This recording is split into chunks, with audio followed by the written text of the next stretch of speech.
بسم اللہ الرحمن الرحیم. السلام علیکم ورحمۃ اللہ وبرکاتہ. مغفرہ. سب سے پہلے لیکچر میں ہم لوگوں نے بات کی تھی ایک چین ریاکشن کی، جس میں ہوتا یہ ہے کہ آپ جو ہے وہ بڑھتے ہوئے انڈیویجولزم کی وجہ سے ہم ایک دوسرے سے اپنی فیلنگز، اپنی لائکس اینڈ ڈس لائکس کو شیئر کرنا چھوڑ دیتے ہیں. اس کی وجہ سے رزلٹ یہ آتا ہے کہ ہم سیکلیوڈ ہوتے جاتے ہیں اور ہماری برداشت کی حد جو ہے وہ کم سے کم ہوتی جاتی ہے، کیونکہ ہم اپنی فیلنگز کو اپنے اندر بھرتے رہتے ہیں. ٹھیک ہے. پھر اس کے بعد ہم لوگوں نے بات کی تھی کہ سوسائٹی اور فیملیز کو اچھا بنانے کے لیے سیکریفائس کتنا امپورٹنٹ ہے. نیکسٹ لیکچر میں ہم لوگوں نے بات کی تھی قیامت کی نشانیوں کی، میجر اور مائنر، اور آج ہم بات کریں گے اسپیسیفکلی فیمیلز کی. ہر سال کے ساتھ ماڈرنائزیشن بڑھ رہی ہے، ویسٹرنائزیشن بڑھ رہی ہے، جس کی وجہ سے جنریشن گیپ بہت زیادہ بڑھتا جا رہا ہے.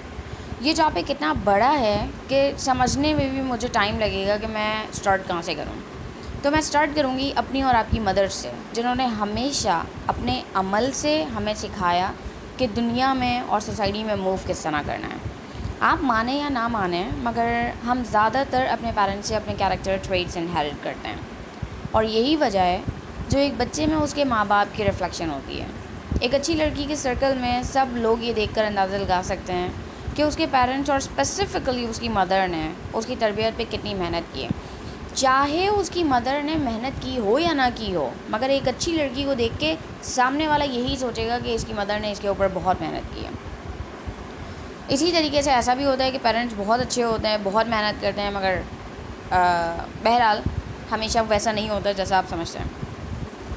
مگر اس کے لیے مدر میں کچھ کوالٹیز ہونا ضروری ہیں، جیسے ٹائم مینجمنٹ. پر سب سے امپورٹنٹ چیز ہے ٹائم اٹ سیلف. اگر آپ کے پاس وقت ہی نہیں ہے تو ایک پوری جنریشن کی تربیت کس طرح ہوگی. میں آپ کو ایک ایگزامپل دیتی ہوں. بالکل اس طرح جیسے ٹی وی کے اوپر چلتے ہوئے ایک شو کو جب آپ دیکھتے ہیں اور لائٹ آتی رہتی ہے اور جاتی رہتی ہے، تو آپ سے وہی دیکھ پاتے ہیں جو آپ نے اس وقت دیکھا جب لائٹ تھی. تو اس کی ایک ایگزامپل اور ہے کہ بچے کی جو عادات، کیریکٹر اور اخلاق اور ہر چیز، آپ سمجھیں کہ ایک چھوٹا سا ڈی این اے اسٹرینڈ ہے جو انکمپلیٹ ہوتا ہے، اور جسے کمپلیٹ کرنے کے لیے اپنے آپ کو ایک پیرنٹ ڈی این اے کی ضرورت ہوتی ہے. کبھی وہ پیرنٹ ڈی این اے ارد گرد موجود ہوتا ہے تو بچہ کاپی کرتا رہتا ہے، مگر جب پیرنٹ ڈی این اے موجود نہیں ہوتا تو بچہ کس کو کاپی کر کے اپنی پروگرامنگ کمپلیٹ کرے گا. جب پیرنٹس کے پاس وقت نہیں ہوتا تو بچہ وہ گیپس کارٹونز، موویز اور گیمز سے فل کرتا ہے، جو کہ ریئل نہیں ہوتے، اور ان میں بہت کچھ ایسا ہوتا ہے جو بچے کے لیے کاپی کرنا بہت ڈینجرس پروو ہو سکتا ہے. اور کچھ بچے جو ان چیزوں کو بھی ایکسیپٹ نہیں کرتے، ان کی بلڈنگ میں گیپس ایسے رہ جاتے ہیں جو چانسز ہیں کہ کبھی یا بہت لمبے عرصے کے لیے فل ہی نہ ہوں. میں نے اپنی پوری زندگی میں جو بھی لیسنز لرن کیے ہیں، ان کا ایک لیسن بہت کامن ہے جو مجھے بتاتا ہے کہ اسلام کی ٹیچنگز بالکل پرفیکٹ ہیں. ایک سادہ زندگی ہمیں نہ صرف زندگی گزارنے کی پریشانیوں سے بچاتی ہے، بلکہ ہمارے کیریکٹرز کے ڈیولپ ہونے کا جو پروسیس ہوتا ہے، کیریکٹر ڈیولپمنٹ جو ہے، اس میں بھی بہت ساری کمپلیکیشن سے بچاتی ہے. اس بارے میں اتنا سب کچھ کہنے کا مقصد یہ تھا کہ ہمیں سمجھنا چاہیے کہ ہمارے پاس اپنی ینگر جنریشنز کے لیے ٹائم ہونا چاہیے، کیونکہ تبھی ہم انہیں سکھا سکتے ہیں کہ ایک اچھا انسان کیسے بنا جائے. مجھے پتہ ہے کہ میں نے لیکچر کے اسٹارٹ میں کہا تھا کہ بات ہوگی اسپیسیفکلی فیمیلز کی، مگر ایمبیگوسلی ابھی تک ایسا کچھ ہوا نہیں ہے. مگر دیکھا جائے تو ابھی بات اصل میں فیمیلز کی ہی ہو رہی ہے. ظاہر سی بات ہے کہ اس کے لیے ہمارا خود ایک اچھا انسان ہونا ضروری ہے. میں یہ بات نہیں مانتی کہ انسان کی نیچر چینج نہیں ہو سکتی، کیونکہ اسلام نیچر پہ بنا ہے جو کہ پرفیکٹ ہے، یعنی کہ اسلام پرفیکٹ ہے، اور اسی طرح انسان کی نیچر بھی پرفیکٹ ہے. محمد صلی اللہ علیہ وسلم کیوں اتنے پرفیکٹ ہیں؟ کیونکہ وہ اسلام کا جیتا جاگتا فیس تھے. ان کا سوچنا، چلنا پھرنا، بات کرنا، لوگوں کو ڈیل کرنا، بچوں کو ڈیل کرنا، ہر چیز اسلام سے شروع ہوتی تھی اور اسلام پہ ختم ہوتی تھی. اگر ہم اپنے آپ کو دیکھیں تو ہم اتنے مذہب کیوں ہیں؟ کیونکہ ہم اسلام کو یعنی فطرت کو اپنی ناپسند اور پسند کو کے سانچے میں مولڈ کر دینا چاہتے ہیں، اور ہر شخص کی پسند اور ناپسند ڈفرینٹ ہے، اور یہی وجہ ہے جو ہر شخص کا اسلام بھی ڈفرینٹ ہے. آج کل جتنے لوگ موجود ہیں تقریباً اتنے ہی ورژنز آف اسلام آپ کو ملیں گے. انسان عمر کے کسی بھی حصے میں چینج ہونے کی کیپیسٹی رکھتا ہے. اگر نہیں رکھتا ہوتا تو اتنے گناہگار بندے اللہ کے ولی ہو کر اس دنیا سے نہیں جاتے۔ اگر ایسا نہ ہوتا تو تمام وہ صحابی اور صحابیات جو مسلمان نہیں تھے کبھی بھی اتنے اچھے انسان نہ بنتے کہ اللہ ان کے بارے میں قرآن پاک میں آیات نازل فرماتا۔ اسلام کے یا نیچر کے پرسپیکٹیو سے اگر نہ بھی دیکھیں تو بھی سائنس پروو کرتی ہے۔ پہلے سمجھا جاتا تھا کہ بوڑھے لوگ نئی چیزیں نہیں سیکھ سکتے، مگر نیورو سائنسز پروو کر چکی ہے کہ ایسا غلط ہے۔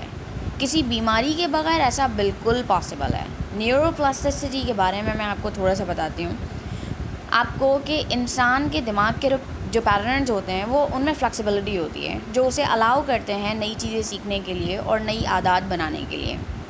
تو اس لیے میں اور آپ یہ سوچنا بالکل چھوڑ دیں کہ ہم یا ہماری جنریشن چینج نہیں ہو سکتی۔ بات اصل میں اچھے ڈیسیجنز لینے کی اور ان کے اوپر قائم رہنے کی ہے۔ سوسائٹی کے خلاف چلنا بہت ہمت کی بات ہے، بہت سی مشکلات کا سامنا کرنا پڑتا ہے، مس فٹ فیل کرنا پڑتا ہے، لوگوں کی باتیں بھی سننی پڑتی ہیں، مگر اللہ کی راہ میں کیا جائے تو آپ یقین رکھیں کہ آگ میں کودنا بھی آسان بن جاتا ہے، جیسے حضرت ابراہیم علیہ السلام نے کیا۔ اسلام کے نام پہ مذہبی طور پہ پردہ کرنا تو کیا، اپنی اولاد کو دریا میں بہانا جیسے موسیٰ علیہ السلام کی مدر نے کیا، یا اپنے بچوں کو ابلتے پانی میں جاتے ہوئے دیکھنا، اس کے باوجود اللہ کو اللہ ماننا جیسا فرعون کی ملازمہ نے کیا، سب آسان ہو جاتا ہے۔ اپنے آپ کو چینج کرنے کی ہمت کریں۔ یہ اتنا مشکل نہیں ہے جتنا سوسائٹی اور باقی سارے لوگوں نے جو آپ کے ارد گرد رہتے ہیں بنا دیا ہے۔ ہر اس زمانے میں جس میں اللہ نے انبیاء بھیجے ہیں اور آسمانی صحائف نازل فرمائے ہیں، وہ زمانہ بہت خراب تھا۔ جب حضرت موسیٰ علیہ السلام فرعون سے فرار ہو کر سمندر پار گئے، اس کے بعد جتنے بھی پیغمبر آئے ہیں وہ ایسی ہی خراب قوموں کے لیے بھیجے گئے ہیں جیسی قوم ہم ہیں۔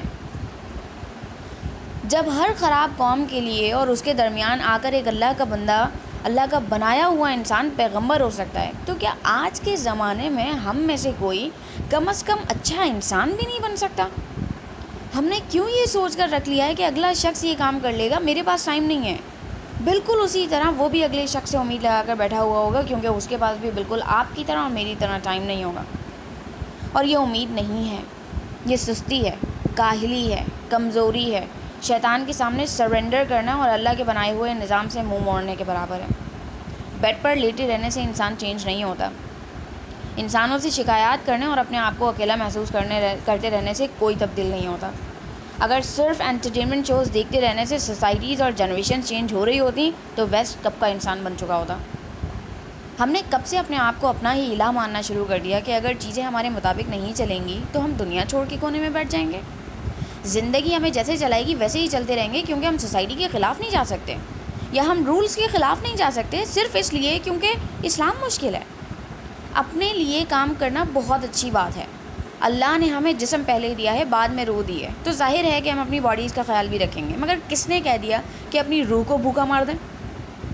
پڑھنے سے انسان چینج ہوتا ہے، ایک دوسرے کو سمجھنے سے فیملیز چینج ہوتی ہیں، اپنے آپ کو چینج کرنے سے ارد گرد کے لوگ تبدیل ہوتے ہیں، اور جب لوگ تبدیل ہوتے ہیں تو جنریشنز بہتر ہوتی ہیں، جن سے الٹیمیٹلی بہتر سوسائٹیز بنتی ہیں۔ لاسٹ ٹائم ہم نے قیامت کی میجر اور مائنر سائنس کی بات کی تھی، اس میں ایک نشانی دجال ہے جس سے محمد صلی اللہ علیہ وسلم خود اللہ تعالیٰ سے پناہ مانگتے تھے۔ ہر پیغمبر نے اپنی قوموں کو اس کے بارے میں وارن کیا ہے۔ وہ اتنا بڑا فتنہ ہوگا کہ زمین یا آسمان والوں نے کبھی نہیں دیکھا ہوگا۔ محمد صلی اللہ علیہ وسلم نے اس کے زمانے کی، جو مہدی علیہ السلام کے بعد قیامت کی پہلی بڑی نشانی ہے، اس کے زمانے میں بے حد برائی ہوگی۔ ٹیمپٹیشنز انسان کی آنکھ کے سامنے خود امٹ کے آئیں گی، چاہے ہم کتنا بھی بھاگیں۔ مگر اس کی کچھ احادیث ہمارے لیے، یعنی اسپیشلی فیمیلز کے لیے بہت الارمنگ ہونی چاہیے۔ حدیث بیان کرنے سے پہلے ایک ایگزامپل دیتی ہوں۔ سوچیں کہ آپ ایک کراؤڈ میں آ گئی ہیں، وہ لوگ بہت خوبصورت ہیں، ان کے انداز ایسے ہیں کہ آپ ان کے بارے میں سوچتے رہ جائیں، لوگ انہیں بہت پسند کر رہے ہیں، مگر پھر آپ کو پتہ لگے کہ وہ سارے چور ہیں، اور ابھی تھوڑی ہی دیر میں وہ جس جگہ پہ ہیں وہ جگہ تباہ ہونے والی ہے۔ آپ کا ریئیکشن کیا ہوگا؟ آپ اس جگہ سے نکل جائیں گے بغیر ٹائم ویسٹ کیے۔ مگر اگر آپ کو یہ پتہ لگ جائے نا کہ ابھی کچھ ٹائم ہے اس جگہ کے تباہ ہونے میں، تو آپ سوچیں گے کہ تھوڑی دیر اور یہیں رہ لیتا ہوں، کچھ ہونے سے پہلے چلا جاؤں گا۔ ایسا ہی ہے نا؟ اب سنتے ہیں حدیث۔ محمد صلی اللہ علیہ وسلم نے فرمایا کہ دجال کی سب سے زیادہ فالوورز لڑکیاں یا خواتین ہوں گی۔ ہم سب جانتے ہیں کہ اسپیشلی 3 سال سے پاکستان میں وومن مارچ کے نام پہ کیا چل رہا ہے۔ ان ایونٹس کا شکریہ کہ ان کی وجہ سے آج ایک 11 سے 12 سال کے بچے یا شاید اس سے بھی چھوٹے بچے کو پتہ ہے کہ LGTB رائٹس کیا ہوتے ہیں اور دنیا کے کون سے حصے میں انہیں کون سی حدود کو پار کرنے کی اجازت مل سکتی ہے۔ ساتھ ہی آپ صلی اللہ علیہ وسلم نے یہ بھی فرمایا کہ دجال کے زمانے کی خواتین ایسی ہوں گی کہ ان کے باپ اور بھائیوں کو انہیں گھر میں باندھ کے رکھنا پڑے گا تاکہ وہ باہر نہ جائیں۔ ہم لڑکیاں ہیں اس زمانے میں زندہ ہیں جہاں ڈریس کے نام پہ پینٹ، میک اپ کے نام پہ پرماننٹ ٹیٹوز اور بالوں کے نام پہ جانوروں کی سکنز اپنے آپ سے جوڑ لی جاتی ہیں۔ کیا ہمیں یہ نہیں سوچنا چاہیے کہ زمانے کے ساتھ کس حد تک اور کہاں تک چلنا ہے؟ اگر بہت سی خواتین دجال کو فالو کرنے والی ہوں گی تو کیا ہمیں نہیں چاہیے کہ ہم اپنا موازنہ کریں، اپنے آپ کو ایویلویٹ کریں کہ ہم کہاں اسٹینڈ کرتے ہیں؟ کیا ایسا ممکن نہیں ہے کہ اگر ہماری نہیں، ہم نہیں تو ہماری ہی بچیاں دجال کے گن گاتی پھریں؟ کیا ہمارے سوچنے کی بات نہیں ہے کہ ہمیں اپنے کیریکٹرز کو صرف اپنے لیے نہیں بلکہ اپنی جنریشنز کے لیے مضبوط بنانا ہے؟ میں مانتی ہوں کہ لڑکی اگر یہ کہے کہ وہ کسی کو دکھانے کے لیے فیشن نہیں کر رہی تو وہ ایک حد تک سچ ہے۔ ایک حد تک کیوں؟ کیونکہ وہ میلز کو دکھانے کے لیے نہیں بھی کر رہی تو فیمیلز کو دکھانے کے لیے کر رہی ہے، یا کوئی نہ کوئی ادر موٹیویشن ضرور ہے۔ آفٹر آل کوئی بھی لڑکی گھر میں دلہن بن کے نہیں رہتی، کوئی بھی لڑکی گھر میں بہت زیادہ تیار ہو کے نہیں رہتی جب تک اسے یہ پتہ نہ چل جائے کہ گھر میں مہمان آنے والے ہیں، یا جب تک اسے یہ پتہ نہ چل جائے کہ میں باہر جانے والی ہوں تب تک وہ پریپیئر نہیں ہوتی۔ مگر ہم یہ کہہ کے اپنے درخت کو آگ نہیں لگا سکتے کہ یہ میرا ہے کیونکہ ارد گرد میں اور بھی درخت ہیں۔ ہم یہ کہہ کے اپنے روم کو نہیں توڑ سکتے کہ یہ میرا ہے کیونکہ اس سے ملی دیواروں سے کسی اور کا روم بھی بنتا ہے۔ ہم اپنے گھر میں یا دنیا میں اکیلے نہیں ہیں۔ جن لوگوں میں سے اس چیز کا احساس نکل جاتا ہے کہ ان کی کسی کو ضرورت ہے وہ میں، اور یقیناً آپ نے بھی ٹرکس کے نیچے، دکانوں کے فٹ پاتھ پہ اور برجز کے نیچے ترپالوں اور پلاسٹک بیگز میں سوتے ہوئے دیکھے ہوں گے۔ اگر ہم یہ سوچ کر خوبصورت چوروں کے درمیان رہیں گے کہ ان کی تباہی دور ہے، تب تک میں ان کی بیوٹی ہیکس ہی جان لیتی ہوں، کہیں ایسا نہ ہو کہ ہم پر واپسی کا دروازہ بند کیا جا چکا اور ہماری تباہی بھی انہی کے ساتھ لکھ دی جا چکی ہو۔ یاد رکھیں کہ نوح علیہ السلام نے اپنے ایسے ہی بیٹے کو کافروں کے ساتھ مرتے ہوئے دیکھا ہے۔ وقت ہمارا دوست نہیں ہے، دشمن بھی نہیں ہے۔ ہم اسے اپنے ہاتھ میں لے کر مغرور نہ ہی بنے تو بہتر ہے۔ ہمیں چاہیے کہ دنیا کو دنیا ہی کی طرح ٹریٹ کریں، آخرت کی طرح نہیں، کیونکہ آخرت میں موت کو ذبح کر دیا جائے گا، اور اگر ہم انہی گناہوں میں سے رہے اور موت مر گئی تو ہمارا ٹھکانہ وہاں ہوگا جہاں ہم سوچ بھی نہیں سکتے۔ آخر میں ایک بات کہوں گی، اور مجھے پتہ ہے کہ یہ چیز بہت فنی ہونے والی ہے، مگر بہرحال ہم اس زمانے میں آ چکے ہیں جہاں انسان کو اپنی غلطی کا احساس نہیں ہوتا، اور یہ چیز میرا پرسنل ایکسپیرینس تقریباً ڈیلی لائف کا میرا پرسنل ایکسپیرینس ہے۔ ہر ایسی چیز جو اچھے مقصد کے لیے بنائی جاتی ہے اور اس کے جو ہے وہ یوز، ظاہر سی بات ہے ہمارے اوپر ڈپینڈ کرتا ہے نا کہ وہ اس کا یوز جو ہے وہ کیا ہوگا، اس کے یوز جو ہے وہ ہزاروں غلط مقاصد کے لیے بن جاتے ہیں۔ اس کی ایک بہت بہتر اور فنی ایگزامپل ہے ڈرامہ سیریل ریلیز یا ارطغرل غازی، جسے پاکستان میں پروموٹ کرنے کا فرسٹ اینڈ فور موسٹ گول ایک ایسی نیشن کو پروموٹ کرنا تھا جو پہلی اسلامک سویلائزیشن جیسی ہو۔ مگر جہاں کچھ لوگ اسے دیکھ کر مسلمان ہوئے تو بہت سے لوگ حلیم سلطان پہ مر مٹے، بہت سو نے اپنا دل جو ہے وہ ارطغرل غازی کو دے دیا، بہت سو نے ٹائم پاس کرنے کے لیے مزید ٹرکش ڈراماز گوگل کیے، کافی لوگوں نے یہ دیکھنا چاہا کہ حلیم سلطان اصل میں کیسی دکھتی تھیں، اور بہت سے لوگوں کو کرٹیسائز کرنے کے لیے ایک ٹاپک مل گیا۔ بس وہی بات ہے کہ انسان کے اوپر ڈپینڈ کرتا ہے کہ وہ کس چیز کو اپنے آپ کو کس ڈائریکشن میں لے کے جانے دیتا ہے۔ مگر اگر آپ آج کل کی جتنی بھی ٹیکنالوجیز ہیں اور جتنے بھی سافٹ ویئر ہیں یا جو بھی سب کچھ چل رہا ہے، اگر آپ اس کو دیکھیں کہ وہ آپ کی جنریشن کو کس ڈائریکشن میں لے کے جا رہی ہے، تو میرا نہیں خیال کہ ہمارے لیے یہ چیز ڈیسائیڈ کرنا کوئی بھی مشکل کام ہے کہ اچھائی زیادہ ہے یا برائی زیادہ ہے، اور انسان جو ہے وہ اچھائی کی طرف زیادہ اٹریکٹ ہوتا ہے یا برائی کی طرف۔ اللہ تعالیٰ ہم لوگوں کو صراط مستقیم پر لے کر آئے، نہ ہی صراط مستقیم پر لے کر آئے بلکہ اس کو اوپر چلائے، اس کے اوپر چلنے کی ہمت، طاقت اور ڈیسیژن میکنگ دے، ان ڈیسیژنز کے اوپر قائم رہنے کی طاقت عطا فرمائے، اور اس کے بعد ہمیں جو ہے وہ اس زندگی کا جو سفر ہے، اس زندگی میں جو پرابلمز ہیں ان سے جو ہے وہ پار کر کے ہمیں انشاءاللہ سرخرو کرے آخرت میں۔ السلام علیکم ورحمۃ اللہ وبرکاتہ، مغفرہ۔